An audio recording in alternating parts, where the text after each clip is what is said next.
खंडाळ येथील बाळूमामा मंदिर परिसरात 50 दुर्मिळ औषधी वनस्पतींचं वृक्षारोपण, आषाढी एकादशी निमित्त 3 दिंड्यांचा त्रिवेणी संगम, वन अधिकारी, ग्रामस्थ आणि सेवाभावी संस्था यांच्या सहकार्यातून जीवनविद्या मिशनचा उपक्रम।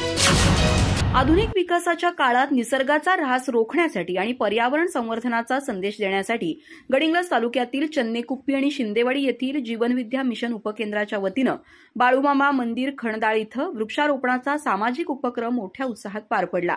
रविवार दिनांक 6 जुलै 2025 रोजी झालेल्या या उपक्रमात तब्बल 50 दुर्मिळ आणि औषधी झाडांचं वृक्षारोपण करण्यात आलं। सद्गुरू वामनराव पै यांचे पर्यावरण हाच नारायण या विचाराला अनुसरून हा उपक्रम राबवण्यात आला।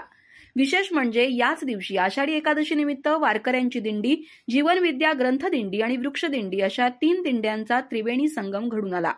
या कार्यक्रमासाठी वन विभागाच्या पूजा मोरे, निवृत्त वनाधिकारी ईश्वर माने, बापूसाहेब निकम, दिगंबर शेलार, पोलीस पाटील तानाजी कुरळे, राजाराम चव्हाण, माजी सैनिक काशीनाथ पवार, सदबा इंचनाळकर, प्रकाश कुरळे, बापू सावंत, सुभाष स्वामी, जयसिंग अय्यर, विश्वनाथ माने तसंच सुभाष कोरे यांची विशेष उपस्थिती होती।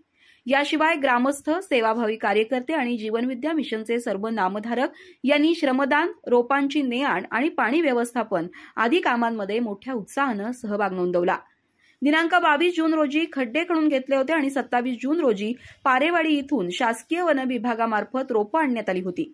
संपूर्ण उपक्रमानं पर्यावरण रक्षणासाठी गावकऱ्यांमध्ये जागरूकता निर्माण केली असून भविष्यात वृक्ष संवर्धनाचं कार्यही नेहमीच सुरू ठेवण्याचा निर्धार यावेळी करण्यात आला। अधिक माहिती आणि ताज्या घडामोडींसाठी आजच आमचे चॅनल सबस्क्राइब करा।